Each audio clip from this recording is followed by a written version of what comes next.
ప్రభు యొక్క ఘనమైన నామాన్ని బట్టి ప్రతి ఒక్కరికి వందనాలు చెల్లిస్తున్నాను.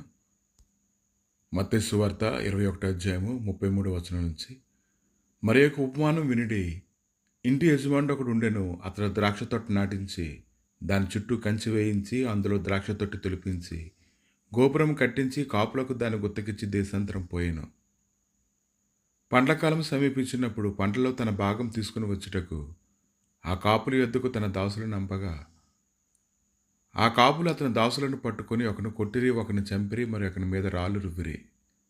మరియు అతడు మునుపటి కంటే ఎక్కువ మంది ఇతర దాసులను పంపగా వారు వీరిని ఆ ప్రకారమే చేసిరి.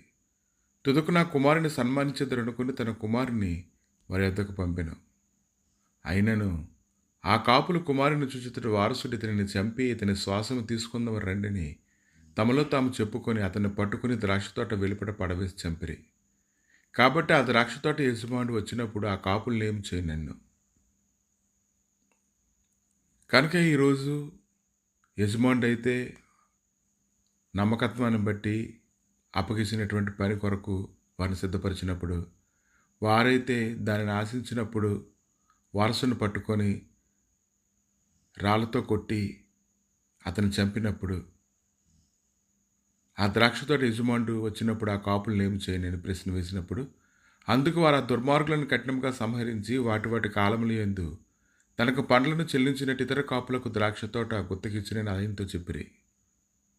మరియు యేసు వారిని చూచి, ఇల్లు కట్టువారు నిషేధించిన రాయి మూలకు తలరాయి ఆయను, ఇది ప్రభు వలననే కలిగెను, ఇది మన కనులకు ఆశ్చర్యమను మాట మీరు లేఖనంలో చదవలేదా?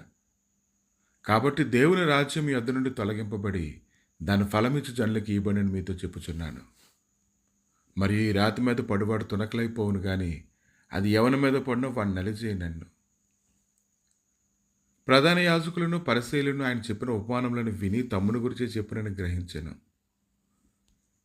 ఈరోజు దేవుడి లేఖనాలు కానీ జ్ఞాపకం చేసుకున్నట్లయితే ప్రతి ఒక్కరి ద్వారా ఫలాలు ఫలించాలని, అనేకులు ఫలాలు ఫలించినట్లుగా నువ్వు చేయాలని దేవుడైతే కోరుకుంటున్నాడు. కానీ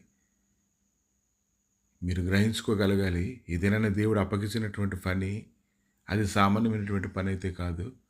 ప్రభువే నీ మీద ఆధారపడి ఆయన రాజ్యం వచ్చినట్లుగా, ఆయన చిత్తం భూమి మీద నెరవేర్చబడినట్లుగా ఆయన కృపనిస్తున్నారంటే, దేవుడు అప్పగించినటువంటి పనిని బట్టి ఎంతో శ్రద్ధ కలిగి ఆ పని చేయడం ద్వారా అది నీకెంతో ఆశీర్వాదమని ఇది నన్ను గ్రహించుకోగలగాలి.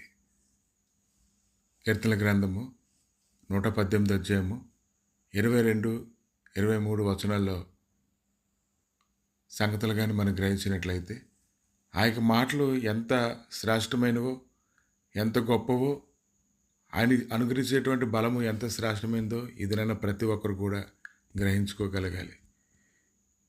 కనుక ఈరోజు నీకు అప్పగించబడినటువంటి పని అది ఎంత శ్రేష్టమైందో నువ్వు గ్రహించుకుంటే, దేవుడి పనికి ఇది నాన్న ఎవరు కూడా ఆటంకంగా ఉండకూడదని ప్రభు అయితే హెచ్చరిస్తూ ఉన్నారు.